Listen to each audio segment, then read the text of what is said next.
Nongere ngusuhuze inshuti mukunzi wa Ihaho Info, dukomeje kugenda ducukumbura amakuru menshi aba yiriwe, amakuru agezweho rero tuje kuyakugezaho kandi tuguha n'ikaze mu makuru menshi twaguteguriye agenda avugwa hirya no hino mu itangazamakuru.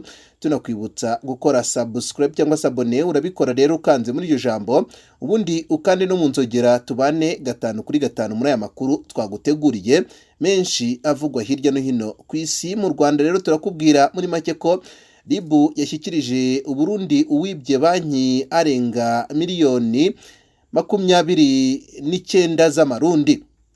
Andi makuru tuza kukubwira nuko hari ibidasanzwe kubise abarakare, ni ukuvuga abanyedini b'Ikarongi. Uraza kubyumvira hano mu makuru adasanzwe, bavuga yuko rwose bakora ibintu bidasanzwe, biyise abarakare. Ese biteye bite? Byose bikubiye muri aya makuru tuza kukubwira. Turaza kukubwira ko kandi muri Repubulika ya Demokarasi ya Kongo, Kadinda depite w'Imasisi yiciwe mu mujyi wa Goma. Ni mu gihe kandi tukiri muri iki gihugu cya Repubulika ya Demokarasi ya Kongo, tuza kukubwira n'ibindi byagiye bitangazwa bivuga yuko rero ubu ngubu ingabo za MONUSCO ngo ziteguye gukorana n'igisirikare cya FARDC mu gukumira umutwe wa M23 kugira ngo udafata Goma.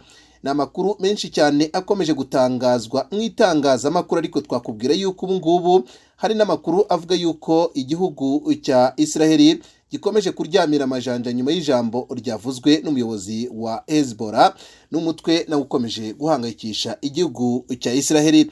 Ni amakuru rero twaguteguriye arambuye, usibye aya ngaya nkubwiye, kandi mu kanya turakugezaho menshi atandukanye. Ubwo rero kandi ujye hafi yacu ubundi tubane 5 kuri 5. Dutangira n'amakuru yacu nguha n'ikaze rero nanone kugira ngo uyakurikire. Ikinyamakuru igihe.com ndetse n'ibindi bitangazamakuru birimo Imvaho Nshya byanditse ko Ribu yashyikirije Uburundi uwibye banki agatorokera mu Rwanda.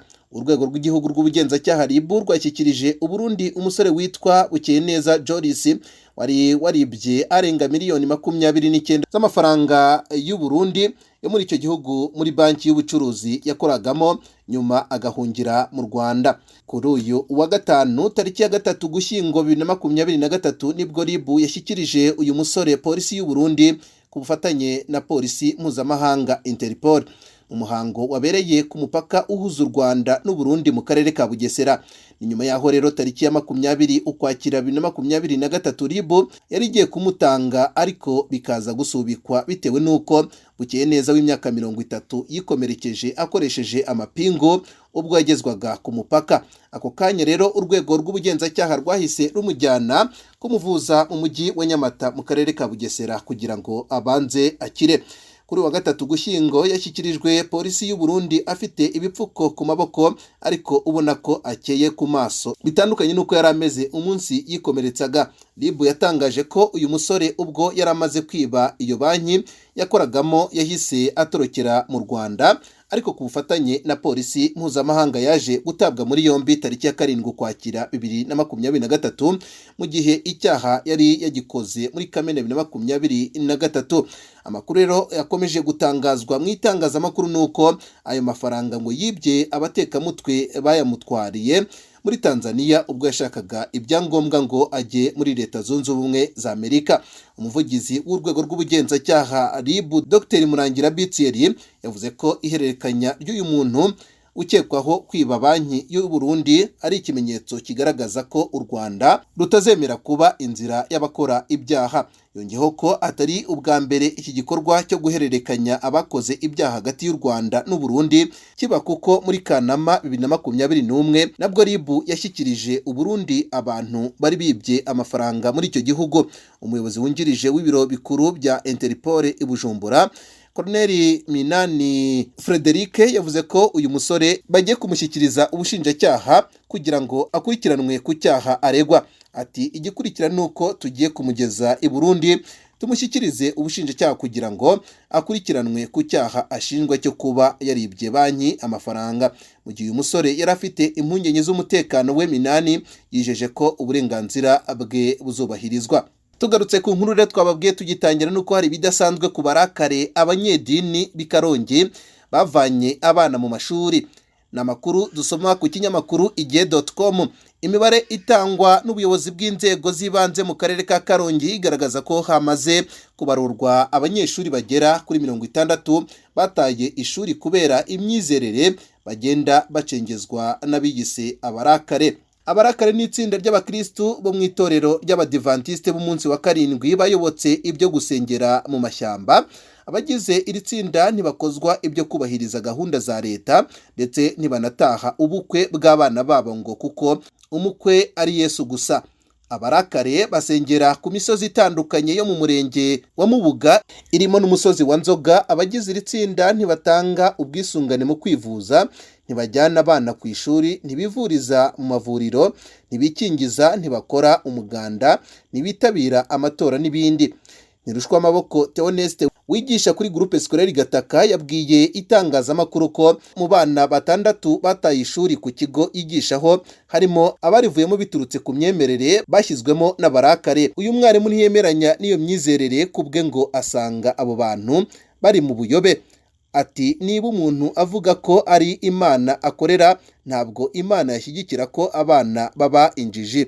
Leta ikwiye gushyira imbaraga mu kubigisha bakareka iyo myumvire kuko n'ubuyobe. Abana bataye ishuri kubera imyizerere bashyizwemo n'abarakare barimo abigaga kuri Groupe Scolaire Mweya, Groupe Scolaire Gataka n'abiga kuri Groupe Scolaire Kinama. Aya mashuri uko ari 3 nayo mu murenge wa Mubuga. Kayigema Atanaze ufite umwana wataye ishuri biturutse ku nyigisho n'imyizerere y'abarakare avuga ko amaze igihe yinginga uwo mwana ngo asubire ku ishuri akamutsembera. Ati iyo myumvire ibangamiye abaturage kubera ko umwana wanjye kuva mu ishuri n'abarakare babiteye.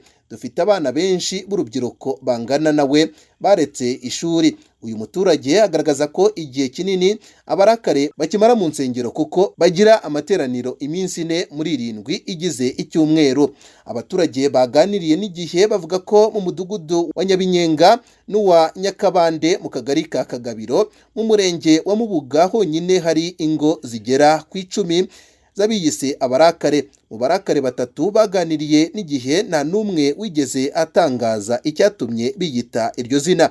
Agnes Mukankubito wo mu mudugudu wa Nyakabande ni umubyeyi ufite abana 7 barimo 3 bavuye mu ishuri kubera imyizerere y'abarakare dore ko nawe ari we.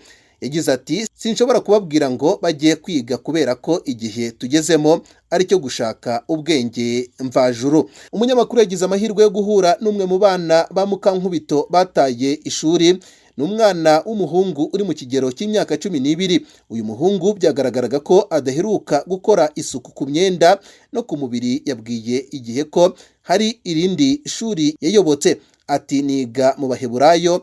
Umunyamakuru amubajije aho abo Baheburayo bigira yarebye ku ruhande ntiyagira icyo asubiza. Umunyamakuru yongeye kumubaza umwaka yaragezemo mbere yuko ava mu ishuri, avuga ko yarageze mu mwaka wa 5 w'amashuri abanza. Ibindi bibazo umunyamakuru yamubajije ntiyabisubije. Ivuga ko abarakare batajya bisiga amavuta ndetse ngo mu barakare harimo abari kugurisha imitungo yabo bavuga ko Yesu ari hafi kugaruka. Abaturage basaba leta guhagurukira iki kibazo cy'abarakare mu maguru mashya, bakavuga ko hatagize igikorwa abarakare bazagumura abandi baturage nabo bakigomeka kuri gahunda za leta. Umunyamabanga nshingwabikorwa w'umurenge wa Mubuga w'Imana Fanuel yabwiye itangazamakuru ko nta mubare uzwi w'abarakare bari muri uyu murenge bitewe n'uko batababaruye. Mu karere ka Karongi si abarakare bonyine bafite imyizerere yo kutubahiriza gahunda za leta kuko no mu murenge wa Rubengera hari abiyita abarokowe badakozwa ibyo guhesha abana inkingo. Ngayo nguko rero kubivugwa ku barakare, amakuru ni menshi twabateguriye kuri Ihaho Info. Andi makuru akomeje gutangazwa nuko rero abayobozi 7 barimo gitifu wa Rulindo n'uwa Muhanga barafunzwe. Urwego rw'igihugu rw'ubugenzacyaha rwatangaje ko rufunze abayobozi 7 rukurikiranyeho kunyereza amafaranga y'ingurane yaragenewe abaturage bo mu karere ka Rulindo. N'urwego rwemeje ko mu bo rufunze harimo abanyamabanga nshingwabikorwa 2, uharubu n'uwo yari yarasimbuye ubu ukorera mu karere ka Muhanga hamwe n'abandi bakozi bari bashinzwe gutanga amafaranga y'ingurane mu karere. Amafaranga aba bayobozi bashinjwa kunyereza nayo abaturage b'Irulindo bari baragenewe na leta nk'ingurane ubwo hubakwaga umuhanda Gitanda Muvumo mu mwaka wa 2021 2022.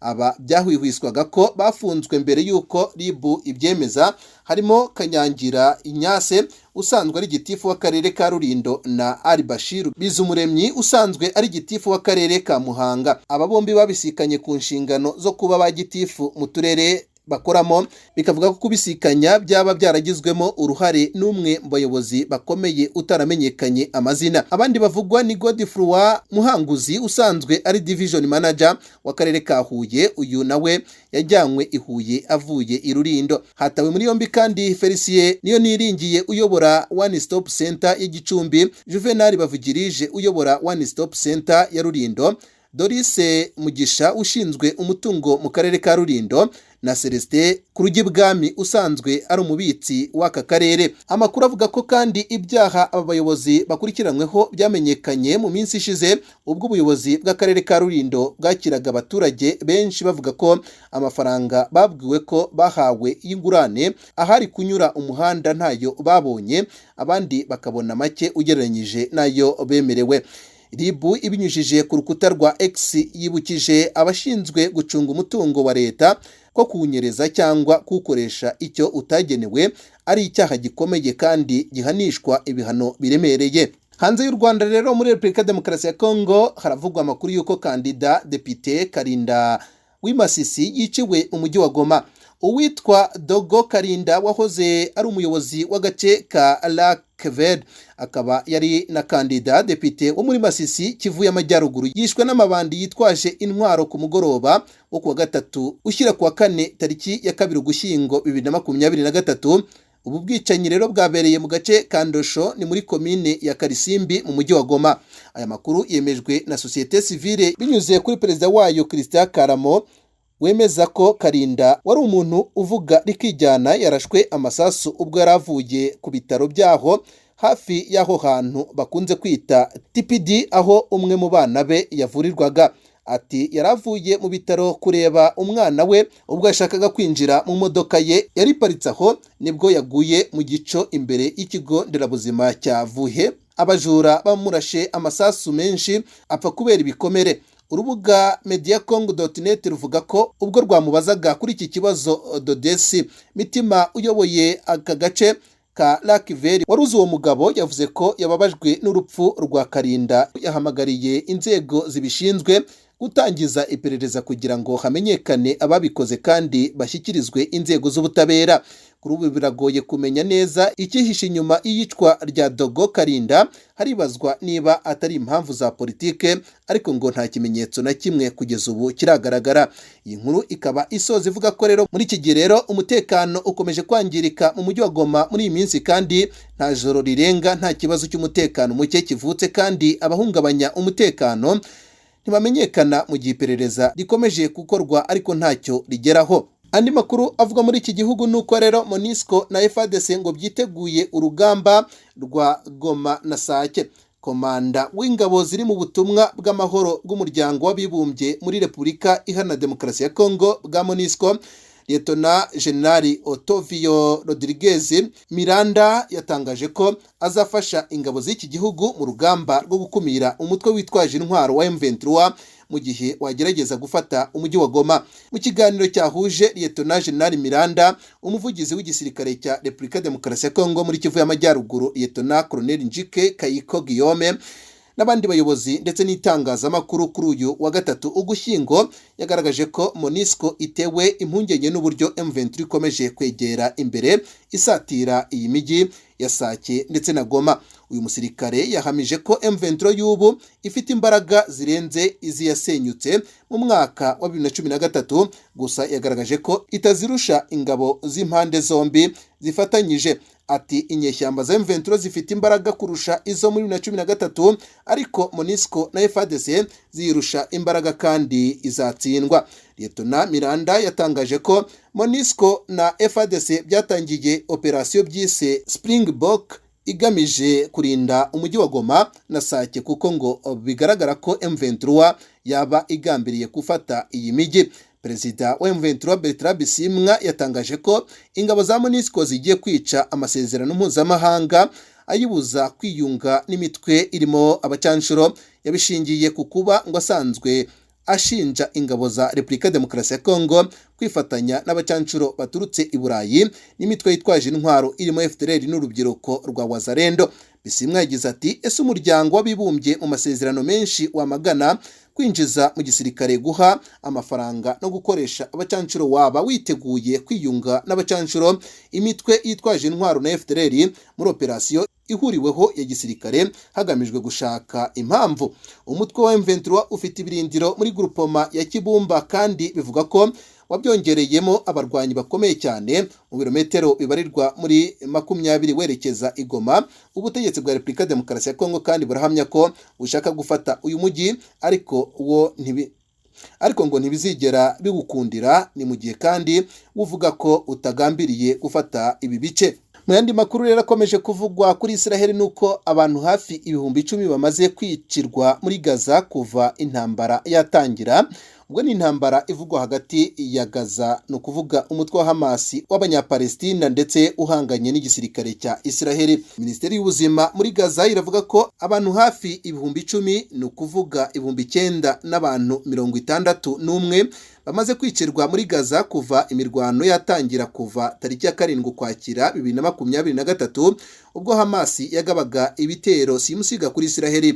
Abaganga batagira umupaka bavuga ko abantu barenga 20,000 bakomeretse bakigotewe kandi mu karere ka Gaza, nk'uko iyi nkuru dukesha BBC ivuga.